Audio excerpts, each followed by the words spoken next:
Hello, good morning, class. Welcome to Aditya Classes. We are starting a new chapter which is outcome of democracy.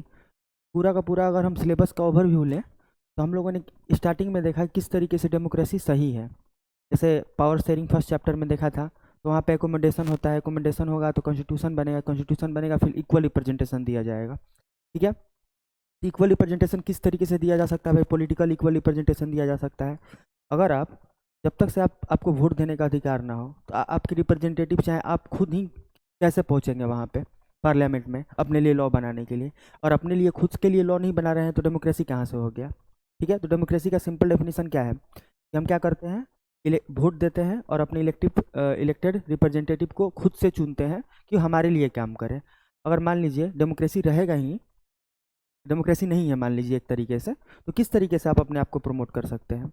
अपने interest को किस तरीके से promote कर सकते हैं? आपका इंटरेस्ट तो मार्जिनलाइज हो जाएगा, फिर से किसी न किसी डब्बे में बंद हो जाएगा आपके जो जितने भी ख्वाहिशें हैं। तो ये पूरा का पूरा देखना है। तो अभी इस चैप्टर में हम लोग को क्या देखना है?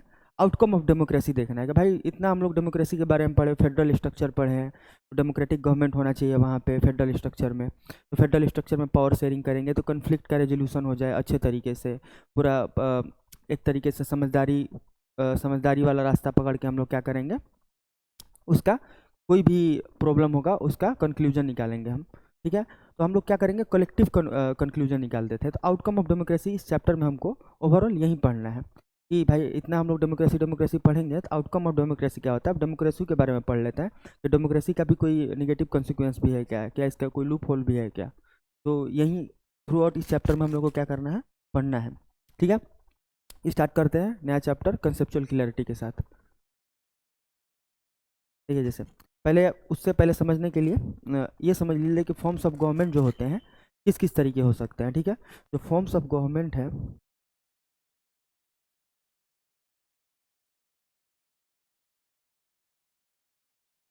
ठीक है, एक है डेमोक्रेटिक गवर्नमेंट भी हो सकता है, डेमोक्रेटिक गवर्नमेंट भी हो सकता है, और नॉन डेमोक्रेटिक गवर्नमेंट हो सकता है, नॉन डेमोक्रेटिक गवर्नमेंट हो सकता है। तो डेमोक्रेटिक गवर्नमेंट तो सिंपल सिंपल सी बात है कि एक ऐसा गवर्नमेंट जो कि पीपल द्वारा इलेक्टेड किया गया हो। ठीक, लेकिन नॉन डेमोक्रेटिक गवर्नमेंट में भी आपका इलेक्शन भी हो सकता है और इलेक्शन नहीं भी हो सकता है। जैसे चाइना में इलेक्शन होता है लेकिन वहाँ पे वन पार्टी सिस्टम है, इसलिए उसको डेमोक्रेसी हम लोग एक डेमोक्रेटिक कंट्री नहीं हम लोग कंसाइडर करते हैं।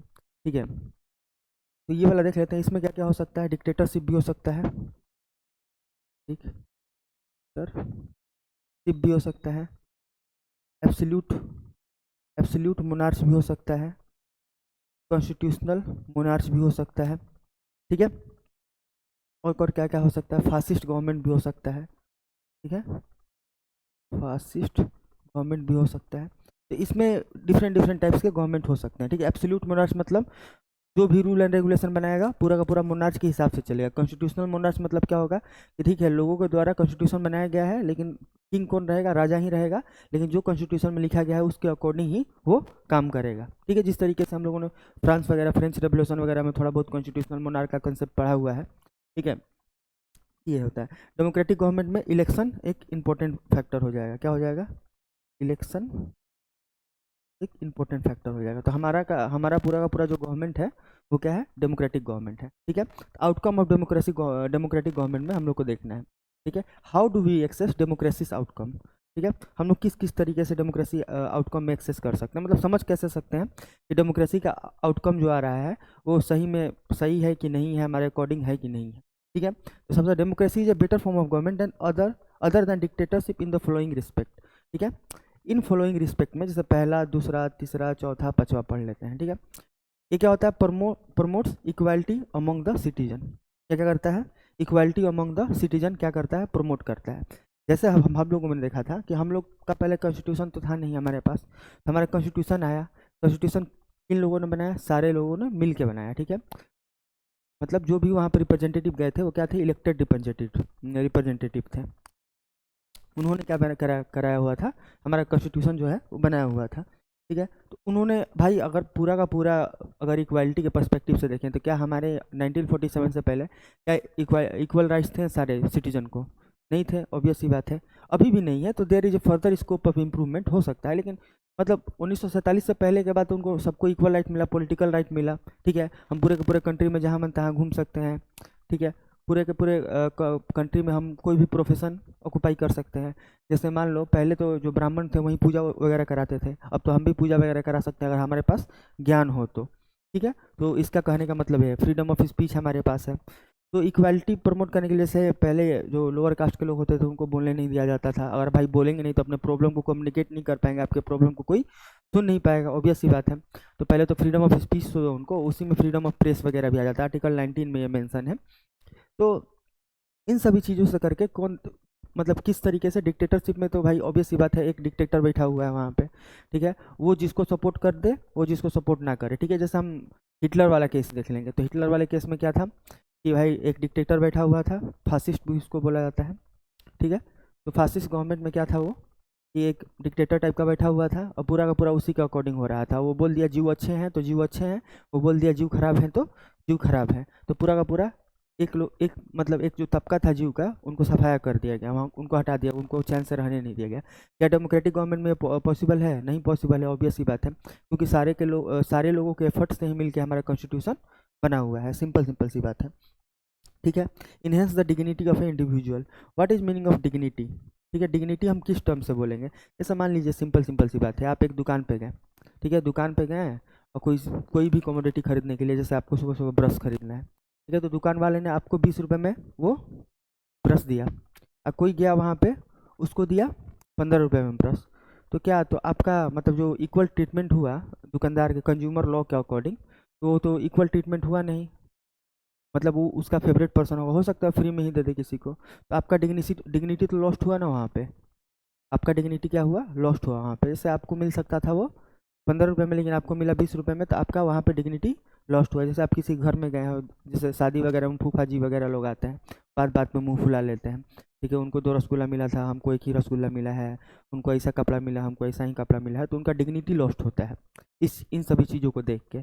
ठीक, अगर इक्वल ट्रीटमेंट नहीं कीजिएगा तो किसी का डिग्निटी क्या हो सकता है, मतलब मार्जिनलाइज हो सकता है, एलिनेट हो सकता है, मतलब दबाया जा सकता है, डिप्रेस किया जा सकता है।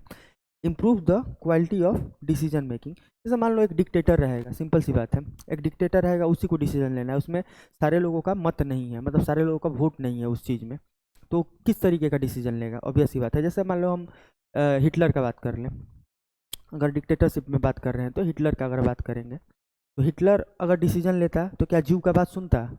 जीव बोलेंगे नहीं, हमारा भाई राइट्स मतलब क्या मार्जिनलाइज हो रहा है, और सब हम लोग को मारा मारा वगैरह जा रहा है, हम लोगों के साथ रेशियल डिस्क्रिमिनेशन किया जा रहा है, रेशियल डिस्क्रिमिनेशन के साथ हमारा सफाया किया जा रहा है, ये सब गलत है। तो अगर डिक्टेटर है तो बात को नहीं सुनता। अगर डेमोक्रेसी रहता, उनका भी एक रोल रहता उसमें, वहाँ के गवर्नमेंट फॉर्म करने में। ठीक, तो उनका भी बात सुना जाना चाहिए था। जैसे अब हम लोग, जैसे पहले लोग में था, जैसे अनटचेबल्स थे जो लोग, तो उनको बीच मार्केट में आना अलाउड नहीं था। तो कॉन्स्टिट्यूशन के आने के बाद में आपके अगल बगल में अनटचेबिलिटी तो ऑलमोस्ट ख़त्म ही हो गया है। अभी भी बहुत सारे नैरो माइंडेड लोग हैं जो कि अनटचेबिलिटी को मानते हैं। ठीक, तो मान लीजिए जो हमारा कॉन्स्टिट्यूशन है उसमें तो अनटचेबल का भी तो रोल है ना, एक अनटचेबल का रोल है। उन्होंने भी उन्हीं को उनको भी राइट टू वोट, एक ही मतलब एक ही वोट वो क्या कर सकते हैं, दे सकते हैं राइट टू वोट में। ठीक, और चाहे तुम अंबानी हो ब्राह्मण हो, सबका वोट का वैल्यू एक ही होगा।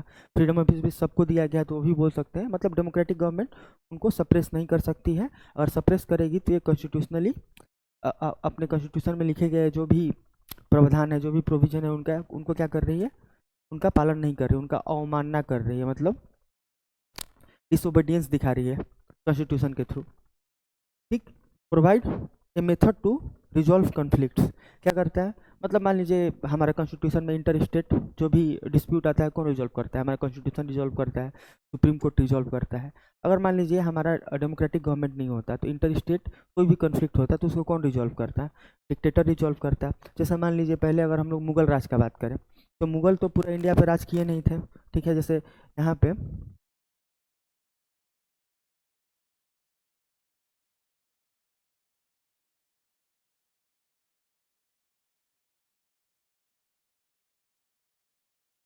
अगर इंडिया का देखें हम, ठीक है, तो मान लीजिए ये मुगल का इन्फ्लुएंस वाला एरिया था, लेकिन फिर भी तो इंडिपेंडेंट मराठा हो गया, मैसूर हो गया।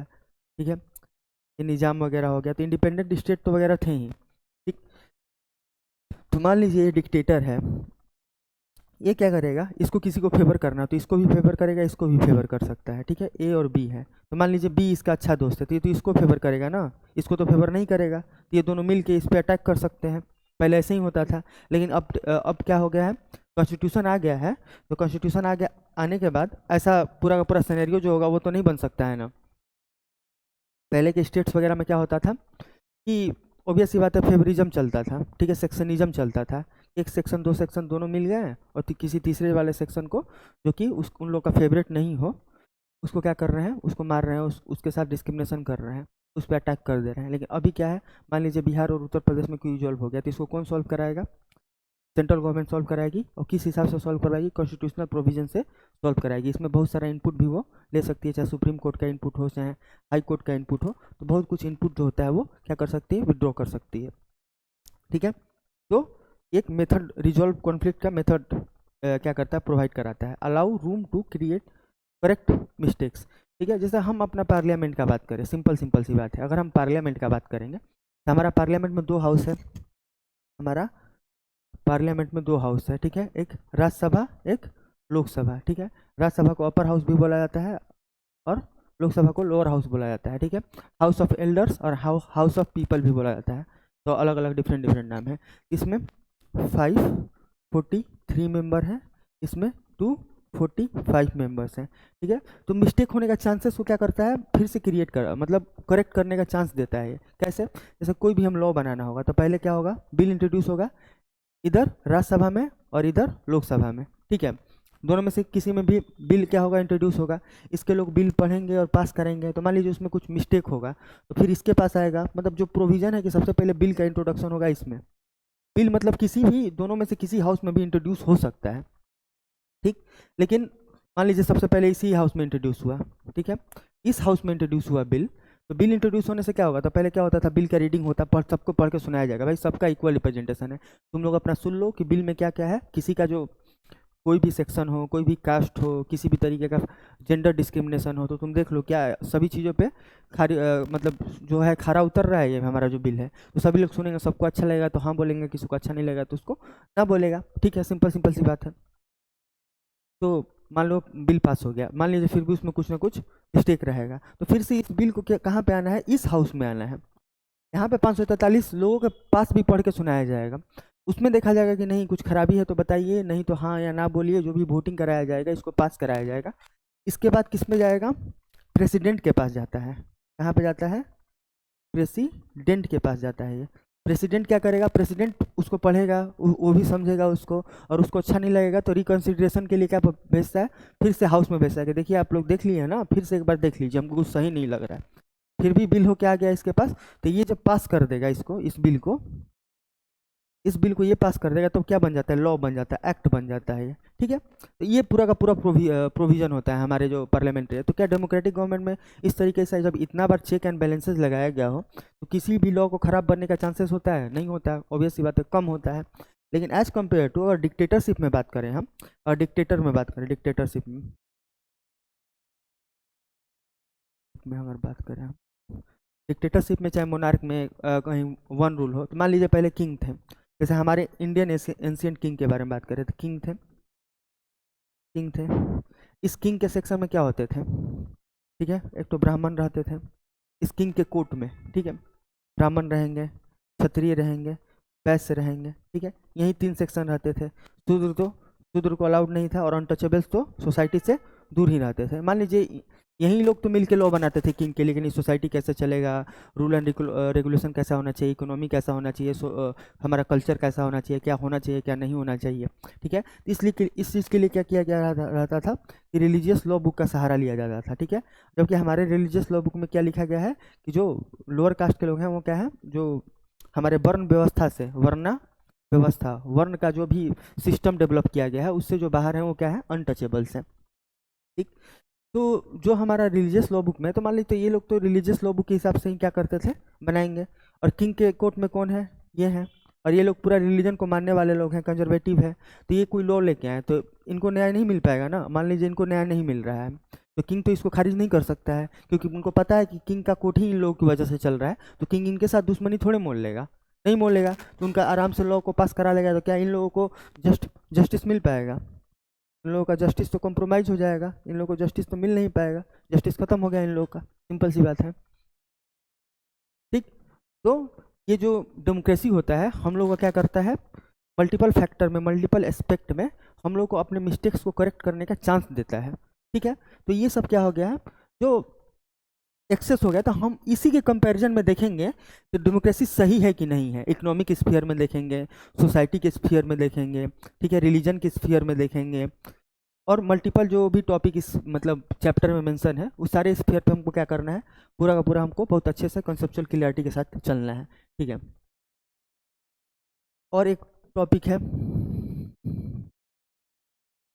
Democracy produce accountable responsive and legitimate government. ठीक है, लेजिटिमेट गवर्नमेंट, अकाउंटेबल गवर्नमेंट को देख लेते हैं हम, रिस्पॉन्सिव गवर्नमेंट को देख लेते हैं, एंड लेजिटिमेट गवर्नमेंट को देख लेते हैं हम, सिंपल सी बात है। ठीक, democracy produces accountable responsive and legitimate. ठीक है, लेजिटिमेट मतलब जायज़ होना, क्या होना, किसी चीज़ का जायज़ होना। ठीक है, यही होता है। अकाउंटेबल मतलब हम, जैसे मान लीजिए आप लोग अपने स्कूल में जाते होंगे, ठीक है, स्कूल में किसी मॉनिटर हम बना के चले गए क्लास का, ठीक है, हम बोलेंगे क्लास में हल्ला नहीं होना चाहिए भाई, आ रहे हैं हम 5 मिनट में, उस लेकिन हम 5 मिनट के लिए गए, क्लास में खूब कोई कुत्ता का आवाज़ निकाल रहा है, कोई बिल्ली का आवाज़ निकाल रहा है, सब एक दूसरे से आपस में लड़ रहे हैं। ठीक है, तो हम आए देखेंगे हल्ला हो रहा है, तो हम किसको अकाउंटेबल ठहराएंगे, हम तो मॉनिटर पर छोड़ के गए तो उससे पूछेंगे भाई क्यों हो गया। ठीक है, रिस्पॉन्सिव मतलब क्या होता है, रिस्पॉन्स देना। ठीक है, रिस्पॉन्स देना जनता को, जैसे मान लीजिए हम अपना कोई सरकार पॉलिसी लाए, इकोनॉमिक पॉलिसी, मान लीजिए सरकार किसी भी तरीके का कोई भी लॉ लेके आ रहा है, जैसे अभी सीए आया था, ठीक है, तो सीए आएगा, चाहे किसी भी तरीके का जो किसान वाला बिल आया था अभी तुरंत कुछ दिन पहले, जिसको ब्लैक किसान और सरकार को वापस भी लेना पड़ा, तो सरकार जब बिल लाएगा तो कॉन्स्टिट्यूशनल स्फीयर में ही लेके आएगा, कॉन्स्टिट्यूशन को वायलेट नहीं कर सकता है, कॉन्स्टिट्यूशन को किसी भी प्रोविजन को क्या कर सकता है, वो वायलेट नहीं कर सकता है। तो कॉन्स्टिट्यूशन के किसी भी प्रोविजन को वायलेट नहीं करेगा, तो सरकार लॉ लेके आएगा, लॉ पेश करेगा जनता के सामने, जनता के सामने मतलब हाउस ऑफ पीपल में या हाउस ऑफ एल्डर्स में उसको पेश करेगा, तो जनता ही तो सुन रहा है, जनता का रिप्रेजेंटेटिव गया तो इसका मतलब जनता सुन रहा है। तो मान लो वहाँ पे बवाल कट गया, ठीक है, कि लॉ पसंद नहीं है, तो उस चीज़ को भाई जनता को समझाना तो किसका काम है, सरकार का काम है।